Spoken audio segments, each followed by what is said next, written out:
joking around. Feels so good when he jokes. What's the second? Yes! And we are live, folks.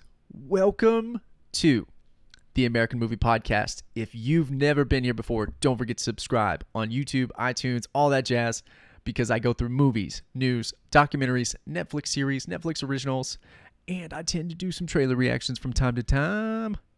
So welcome. This is Matthew Benjamin. Today, I bring you Alita, Battle Angel, directed by Robert Rodriguez. It just came out a few days ago. It's starring Rose Salazar. It's got Christopher Waltz, who was from Inglourious Bastards. He's a well-renowned actor.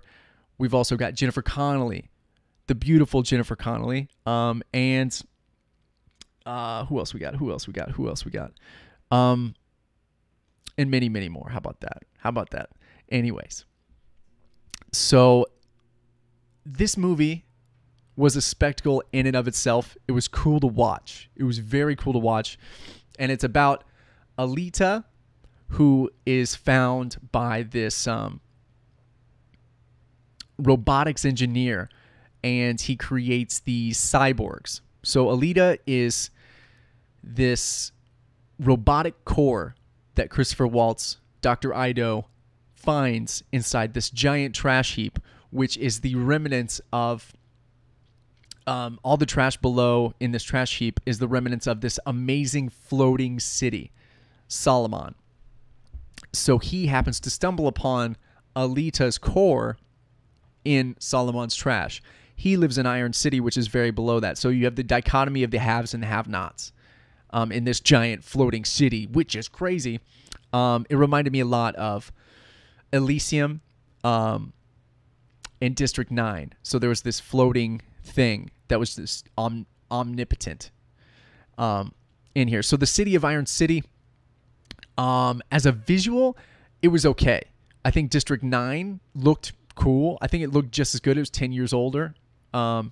Elysium looks just as good, and it was a few years older. And Chappie, a lot of the robotics in here, Chappie looks good. It was 5 years older than this. So that part of the spectacle was it was just okay. I mean, there was a few, they did up the ante. They did put human faces in order to create these cyborgs on these robotic bodies. So if you've seen Chappie, they're only robots. So they upgraded and they put human faces on these robots. And these robots have different tendencies. Some of them look like men. Some of them look like big, huge, burly trolls, just like big, huge robots pretty much. But they put pretty much their central nervous system or their skeleton or spine inside of these robodynamic entities, and they just attack things, and it's like this free-for-all of just chaos in this city, because about 300 years prior, there was a giant war, and they called it the Fall. And the Fall disrupted everything. It took down all the floating cities besides,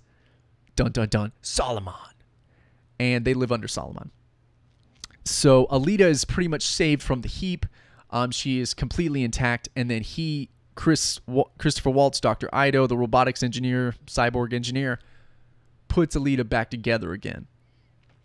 And so I have a couple things with this movie. And it was, by no means is it a bad movie. I was entertained. It was a spectacle. It was very cool to watch. There were so many narratives in it, though. It felt a little crammed.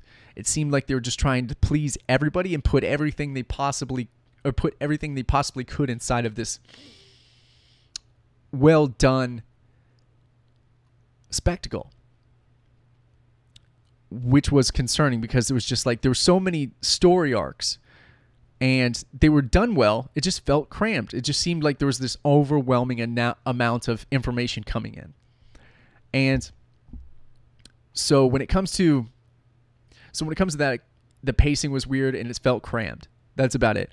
But the music inside of it, all of those narratives have narrative arcs, and all of the music synced up perfectly. So you get resolution, and you're like, boom, okay, great.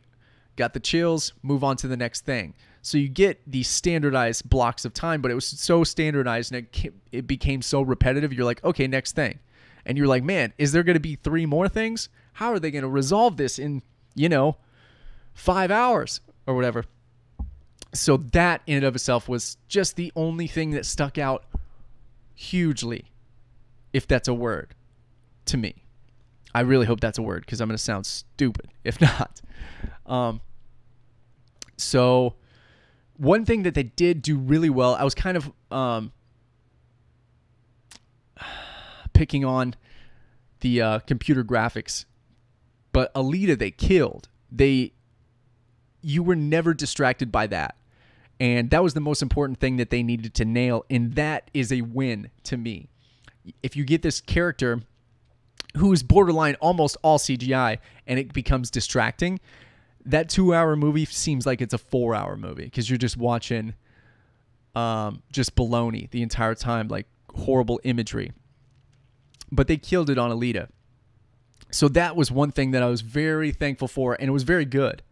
So yeah, and if you've never seen the trailer, you don't know anything about Alita, they created this anime thing. They created this anime character, which is Alita. So her eyes are a little bit bigger. Her pupils are much more increased in whatever size, diameter. And so she looks like an anime character inside of this almost near post-apocalyptic world, similar to District 9, Elysium, trash heaps, stuff like that. So she's inside there, and she's woven in with pretty much regular human beings too. So yeah, it was very interesting. I had fun watching it, and it just seemed crammed, rushed, pacing was bad, but they nailed the imagery with Alita. I thought it was done very well. I had high hopes for this because James Cameron produced it, the director of Avatar. So yeah, it was just a okay thing. It was just okay. It just seemed like they were trying to please too many people. That's what it seemed like. They just got word that the fans wanted more or something like that, and they were just trying to be. It was foolhardy to try and please everybody, I think. But it by no means is bad. It's just a long, drawn-out narrative, which, you know what? It could have been way too short and they added. I don't know. I don't know the behind the scenes of it, but I do know that they did incredibly well with Alita. Like Alita's eyes, her eyes have more pixels and more mathematics within her eyes than Gollum does on Lord of the Rings in his entire body. So shot for shot, each individual eye of Alita has way more mathematics and algorithmic features inside of there. So that in and of itself looks great. And it's just very, very cool to see. That's what was so amazing to me, I think. And there was some action in here. There's some cheesy relationships in here too, which was kind of distracting. You're just like, come on, Alita, you can have any dude, and you pick Hugo, the trash boy, and then Hugo's like, they fall in love with this whole human falls in love with this whole robot. Not buying it. Just couldn't get it. Just wasn't a fan of that. And yeah, it was just a little cheesy to me. But that is just one of the arcs, like, of the storyline. Like, that's just one. There's probably 6 more within it. So it's just 1/6 that was cheesy to me. So yeah, Alita Battle Angel was just all right. I'm afraid I'm going to forget I saw it 3 months from now, because it was cool. But I'm afraid that that's going to be the occurrence that happens. So let me know what you thought of Alita if you saw it, if you're looking forward to it, if you're going to check it out. If you have more questions about it, let me know in the comment section down below. If you want to support the podcast, please review us on iTunes. It helps so much. Feel free to talk about this podcast on your own blog or podcast. Don't forget to follow us on social media.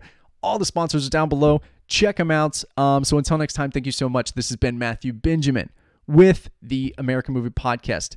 Bye-bye-bye. Bye. Bye-bye-bye-bye-bye-bye. After all, someone has to pay for the lap dances for the big guy. He's joking around. Feels so good when he jokes.